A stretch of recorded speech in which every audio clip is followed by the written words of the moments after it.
हेडलाईन्सचे प्रायोजक आहे NBC bearings, लांब पळण्यासाठी।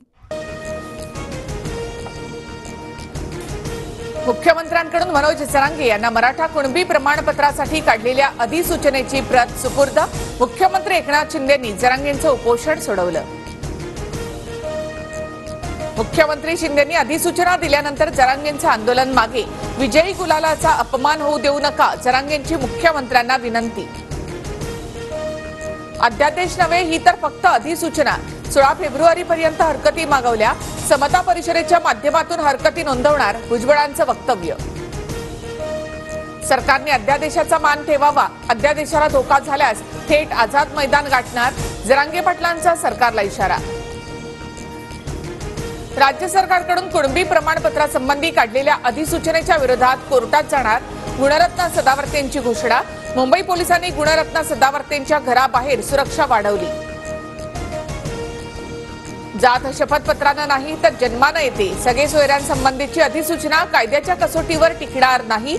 ओबीसीमध्ये आल्यामुळे ईडब्ल्यूएसचं आरक्षण सुद्धा गमावलं, मंत्री छगन भुजबळ यांची प्रतिक्रिया। राज ठाकरे यांच्याकडून ट्विट करत मनोज जरांगे यांचं अभिनंदन। सरकारनं तुमच्या मागण्या मान्य केल्या, आता आरक्षण कधी मिळणार ते मुख्यमंत्र्यांना विचारा, राज ठाकरे यांचा टोला। सरकारच्या निर्णयाने ओबीसींच्या आरक्षणाला धक्का नाही, बबनराव तायवाडेंचं वक्तव्य। तर मराठ्यांना ओबीसी आरक्षण मिळालं, सरकारने ओबीसींच्या पाठीत खंजीर खुपसला, प्रकाश शेंडगे यांचा आरोप। भाजपचा डीएनए ओबीसी आहे असं म्हणणारे भाजपचे नेते गप्प का, शेंडगेंचा सवाल। सरकारच्या निर्णयावर देवेंद्र फडणवीस, चंद्रशेखर बावनकुळे यांनी भूमिका जाहीर करावी, प्रकाश शेंडगे यांची मागणी। अंतरवालीसह राज्यातील गुन्हे मागे घेण्याच्या निर्णयाची सरकार अंमलबजावणी करेल, मुख्यमंत्र्यांचा शब्द। तर सरसकट गुन्हे मागे घेण्याचा निर्णय सर्व समाजाला लागू होईल का, भुजबळांचा सवाल। फक्त आंदोलकांवरील गुन्हे मागे घेण्याचे आदेश दिले, गृहमंत्री फडणवीसांची माहिती। तर लाठीचार्ज प्रकरणामध्ये फडणवीसांना मानवाधिकार आयोगामध्ये खेचू, जरांगेंचा इशारा।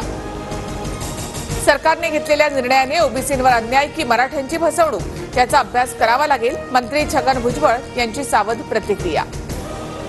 ओबीसींवर अन्याय होईल असा कोणताही निर्णय घेतला नाही, अधिसूचनेचा अभ्यास केल्यानंतर मंत्री छगन भुजबळ यांचं समाधान होईल, उपमुख्यमंत्री फडणवीसांची प्रतिक्रिया। उत्तर प्रदेशमध्ये आगामी लोकसभा निवडणुकीसाठी काँग्रेस आणि समाजवादी पक्षाची युती, काँग्रेस 11 तर समाजवादी पक्ष 69 जागा लढवणार, अखिलेश यादव यांची घोषणा। हेडलाईन्सचे प्रायोजक आहे एनबीसी बेरिंग्स, लांब पळण्यासाठी।